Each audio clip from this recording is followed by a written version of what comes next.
Obrigado, Jamira. Boa noite a todos.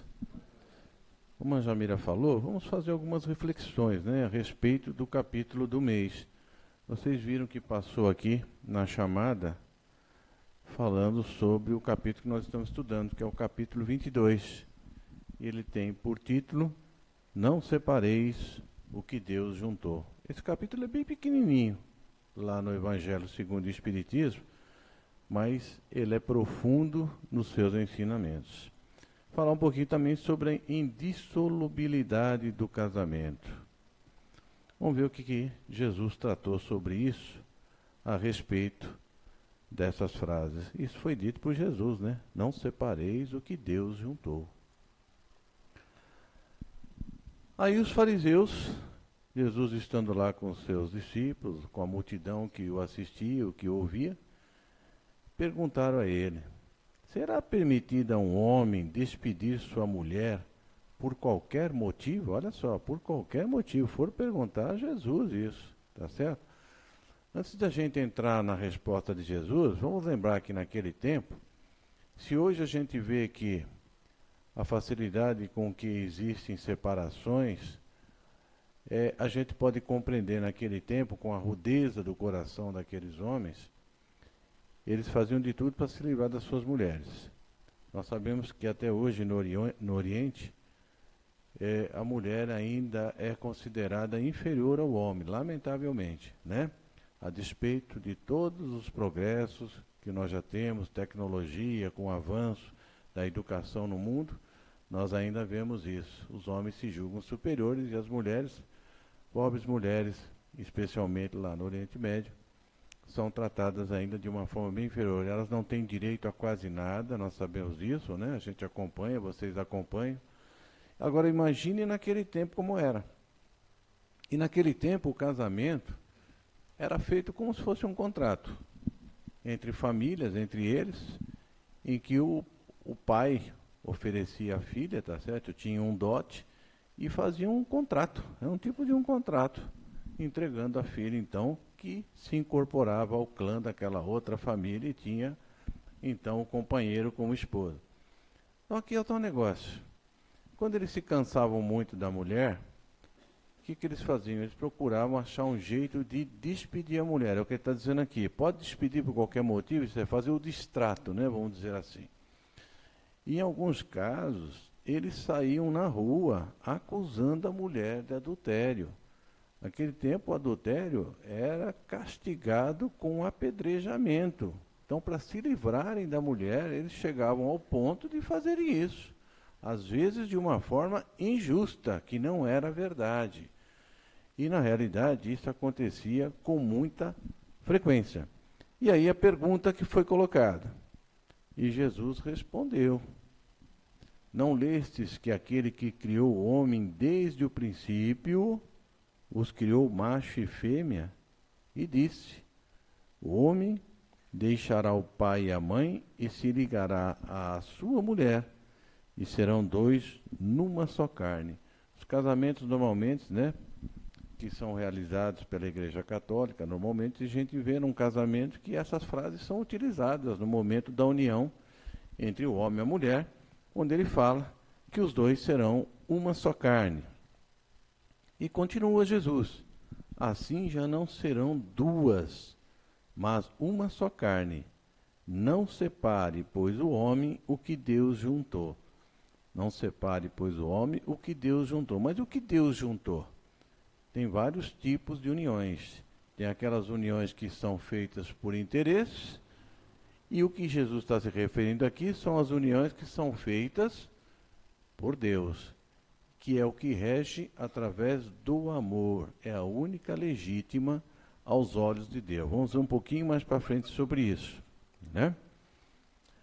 E eles voltaram a perguntar a Jesus: mas por que então, retrucaram eles, ordenava a Moisés que o marido desse à sua mulher um escrito de separação e a despedisse? Ora, isso era uma lei civil de Moisés, não era uma lei divina. Moisés teve que criar várias leis civis para conter aquele povo rebelde que ele havia tirado do Egito que eram escravos durante 400 anos ali, sendo escravos, estavam carregados de vícios, e Moisés, para conter aquele povo, desde que passou pelo deserto, ele criou uma série de leis civis, além das leis divinas, os 10 mandamentos que ele havia recebido. Uma delas, vocês já ouviram falar que se usa muito aí, no jargão popular, dizendo, né, olho por olho, dente por dente, é ou não é? Então, quando roubava, cortava-se a mão. Então, havia uma série de leis civis colocadas por Moisés que não eram consoantes com as leis divinas. E eles, então, perguntaram, olha, Moisés disse que podia dar, então, a carta de separação. E Jesus respondeu, então, foi por causa da dureza dos vossos corações. Olha essa palavra, dureza dos vossos corações. E essa dureza dos vossos corações, a gente percebe até os dias atuais. Na realidade, a dureza significa egoísmo, orgulho e uma série de outras imperfeições que a humanidade ainda carrega, lamentavelmente, no trato uns para com os outros. Então vamos falar um pouquinho da dureza e um pouquinho da misericórdia e do amor. Eu vou voltar um pouquinho para depois nós entrarmos no termo do casamento. Olha só a dureza de coração. Nesta lição de Jesus, ele reunido ali na praça, todos em volta, ele diz, não julgueis a fim de não serdes julgados. Não julgueis ninguém a fim de também não serdes julgados. E continua, porquanto sereis julgados conforme houveres julgados os outros. Vamos prestar atenção nisso.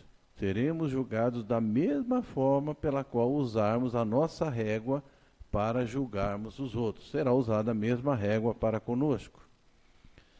E nesse meio tempo, na praça, os fariseus trouxeram-lhe uma mulher que fora surpreendida em adultério, diziam eles. E pegaram a mulher e a expuseram na praça, como vocês estão vendo aí na figura, jogando-a no chão, e disseram a Jesus, a lei de Moisés ordena que apedrejem as adúlteras. Qual a sua opinião? Olha só que afronta para Jesus. Eles faziam isso com a intenção de, olha, se Jesus dissesse que era para apedrejar a mulher e seguir a lei, que era uma lei civil de Moisés, não era a lei divina, eles diziam, olha, está vendo, ele está indo contra os ensinos dele de amor. E se ele fosse contrário, iam dizer para ele que ele estava indo contra a lei mosaica. Eles criaram uma armadilha, uma hipocrisia em cima de Jesus, para que Jesus pudesse cair nessa armadilha. E o que Jesus então respondeu? Ele se abaixou e começou a escrever ali na areia. Tá certo? Existe até o livro Rustang, nos 4 evangelhos, que diz o que Jesus escreveu ali na areia. E ele então, Jesus se abaixou, depois de escrever na areia, calmamente. Como ele não respondia, eles voltaram a fazer a pergunta, eles insistiram. Aí Jesus se levantou calmamente com aquele olhar de misericórdia, de amor, de bondade, de doçura. Pegou uma pedra que estava no chão e disseram, aquele dentre vós que estiver sem pecado, que atire então a primeira pedra. Essa foi a resposta. E que fizeram então? Eles ficaram sem ação, porque com certeza olharam para dentro de si e perceberam que eles também não eram puros, não. Eles tinham sim pecados, e tinham erros, e tinham as suas imperfeições. E aos poucos eles foram saindo, primeiro os mais velhos, depois o mais moço, e ficou Jesus com a mulher ali na praça. E aí ele perguntou a ela, onde estão os que te acusavam? Ninguém te condenou? E ela, envergonhada, sem jeito, respondeu, não, Senhor. E Jesus então disse a ela, também eu não te condenarei. Mas fez uma recomendação a ela, vai-te e não tornes a pecar, para que não te aconteça coisa pior. Isso é misericórdia, isso é amor, isso é compreensão, tá certo? Ninguém sabe os dramas que aquela mulher provavelmente estava vivendo. Ninguém pode julgar a atitude, por que ela tinha, cometido ou se realmente ela tinha cometido aquilo. E Jesus, compreendendo aquilo e a hipocrisia daqueles que as acusavam, ele simplesmente disse a ela: vai-te e não tornes a pecar. O significado, então, de atirar a primeira pedra àquele que estiver sem pecado, ele induziu a todos que ali estavam a fazer uma análise interior de si mesmo. É a análise que todos nós temos que fazer também, antes de acusarmos alguém ou julgarmos alguém em suas atitudes. Jesus queria, naquilo, abolir um costume bárbaro. Então, o que ele fez? Ele substituiu a lei civil mosaica da lapidação da mulher adulta. Então, ele colocou uma outra lei para substituir, mas só que aquele que a mulher, se não fosse por adultério, houvesse uma separação, que se a mulher casasse, cometeria adultério. Que o homem que também casasse com a mulher que tivesse cometido adultério, tivesse separado, também cometeria adultério. Era uma lei civil substituindo outra, mas que ficaria uma coisa muito mais suave do que essa violência contra a mulher, que era lapidá-la em praça pública. O que alegavam os fariseus ali? Alegavam cumprir a vontade de Deus em defesa da moral. Era uma falsidade ideológica, porque eles mesmos estavam cheios de erros, tá certo? Era uma hipocrisia por parte deles. Ao levar a mulher ao julgamento, eles se julgavam superiores, tá certo? Ah, ela que ocupou. E onde é que estava o outro que cometeu adultério com ela? Por que só levaram a pobre da mulher? Então, se julgavam superiores. O orgulho, a vaidade e o egoísmo profundo no coração. Casamento. Então vamos falar um pouquinho sobre o que falou. Na questão 695 do Livro dos Espíritos, Kardec coloca, e os Espíritos também, que constitui um dos primeiros atos de progresso nas sociedades humanas, porque estabelece a solidariedade fraterna. Vamos entender um pouquinho o casamento? Os Espíritos dizem que a esmagadora maioria das uniões terrenas são casamentos de provação e de resgate. Olha só. Significa que nós temos que olhar, e se nós não entendermos o processo da reencarnação e o porquê nós estamos aqui, o que somos nós, para onde nós vamos, que somos espíritos, habitando um corpo de carne, numa provação, se nós não entendermos isso, e que trazemos do passado erros, e que aqui retornamos para reparar esses erros, a gente não vai compreender isso, e não vai compreender essas uniões infelizes. Casamento está ligado ao passado, não existe nenhuma ligação que não tenha relação com o passado. A gente já vê às vezes, né, que vem mensagem pelo WhatsApp, por e-mail, dizendo que ninguém passa pela nossa vida por alguma razão. Vocês já ouviram isso, não ouviram? Não é verdade? Casamento, meus irmãos, tem as causas anteriores no passado. No presente, ela se transforma nas causas atuais das aflições. O espírito, no mundo espiritual, muitas vezes reconhece os seus erros e pede nova oportunidade reencarnatória para se encontrarem novamente e resgatarem na união, muitas vezes com o sofrimento, as falhas que tiveram do passado, porque não conseguiram superá-las. Daí a razão de muitas vezes não conseguirem, quando chegam aqui, se esquecem pelo esquecimento temporário, voltam-se àqueles atritos e acabam mais uma vez se separando, complicando ainda mais, jogando para o futuro os efeitos dessa ação. E as consequências será o quê? Retorna lá de novo na escola, volta novamente, até que você aprenda a lição, tá certo? Até que vocês consigam vencer essa provação. Então o casamento, passado, presente e futuro estão intimamente ligados. O que nós temos hoje num casamento é uma ligação, provavelmente, que tenhamos do passado e temos que passar por aquilo. É claro que existem os casamentos felizes, que são aquelas almas que se amam e que é feito pela união, pelo amor. Nós vamos falar um pouquinho mais à frente. Mas as uniões infelizes, as causas anteriores influem bastante. E depois são as causas que são aflições na vida atual e que vai ter consequências no futuro se nós não conseguirmos vencê-las. Nas leis humanas, sobre as uniões dos seres, no casamento. Como é que funcionam as leis humanas? São as leis civis, são criadas, elas são variáveis. Não existe um país sequer que tenha leis que sejam iguais. Pode até ter, mas tem uma certa semelhança. Elas variam de país para país de acordo com os hábitos, de acordo com a cultura de cada país. Mas elas são variáveis e elas progridem, elas se modificam com o tempo. São exigências da civilização para proteger família, proteger os filhos. É necessário que nós tenhamos leis. O dia que nós não precisarmos mais de leis será o dia que nós estivermos vencidos e aplicarmos a nós mesmos, com todos os que nos rodeiam, a lei do amor. Aí não precisa mais de lei, nós não precisaremos mais de lei, porque nós automaticamente, pela nossa própria consciência e relacionamento, estaremos então agindo de acordo com a lei divina. Então são exigências da civilização, precisamos de leis. Regulam então as relações sociais. Regulam o interesse da família, como nós já falamos, principalmente os filhos, partilha de bens, etc. Mas elas mudam segundo os tempos, os lugares e o progresso da inteligência. E com o progresso nosso, também elas vão se ajustando.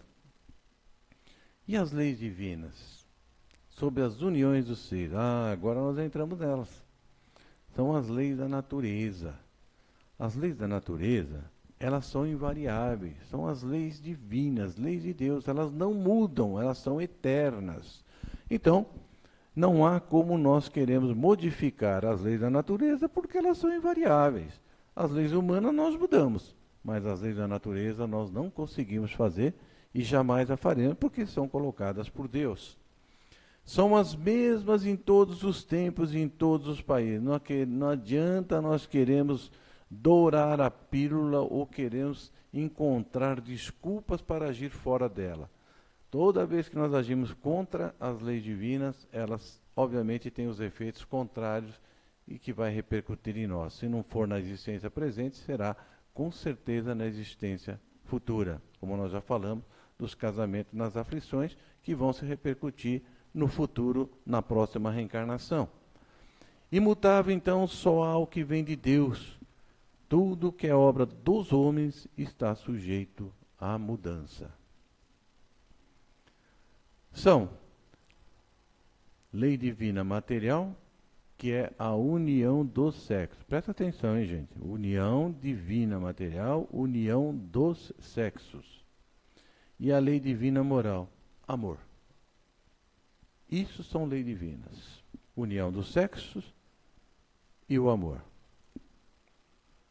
Na lei divina material, o que é de ordem divina é a união do sexo. Passou disso, é do homem. É lei civil, não é lei divina. Objetivo, está lá, dito no livro dos Espíritos, dito pelos Espíritos, dito no Evangelho. Substituição dos seres que morrem. O que é a substituição dos seres que morrem? Nós, já falei para vocês antigamente, nós reencarnamos. Os espíritos que estão no mundo espiritual, eles adentram o mundo espiritual através do ventre materno. E através do ventre materno, que é na procriação, é a substituição dos seres. Os espíritos vão e vêm, tá certo? E só há, obviamente, isso quando há objetivo nessa substituição na união do sexo. Ela deve ser regida na divina moral, na lei divina moral, pela lei do amor. Quando ela é regida pela lei do amor, são aqueles casamentos duradouros, o respeito uns aos outros, o respeito ao companheiro, a união dos seres que compreende que essa união é para a educação dos filhos, é para crescerem juntos, para vencerem as dificuldades juntos, para lutarem juntos. É a lei do amor. Essa é a lei divina de Deus. O sentido da afirmativa, não separeis o que Deus juntou, apenas os laços espirituais e de mútuo afeto, então, são indissolúveis. O que é da lei civil, por interesses materiais, são passageiras e logo desaparece. E aí, o que acontece? Os que se casam por interesses materiais terão que aprender a se amar. Não adianta, a gente não vai fugir da lei divina, não tem jeito. Pela convivência, pela renúncia e abnegação.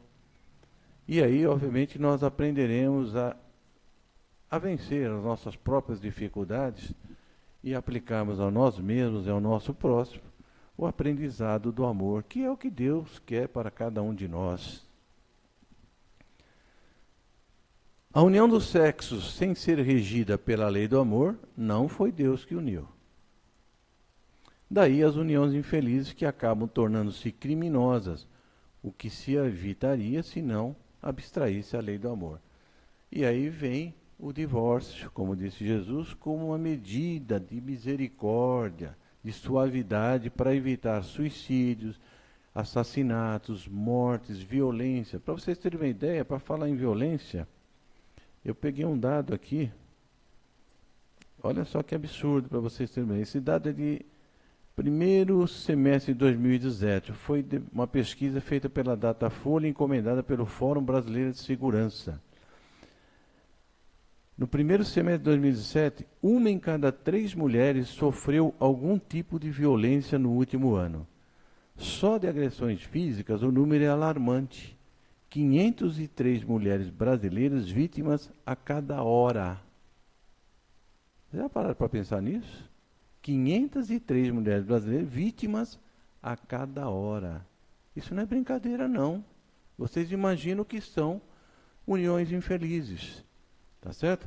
Casamentos de resgate, que terão que retornar, aprender a amar, para vencerem toda essa violência, não é?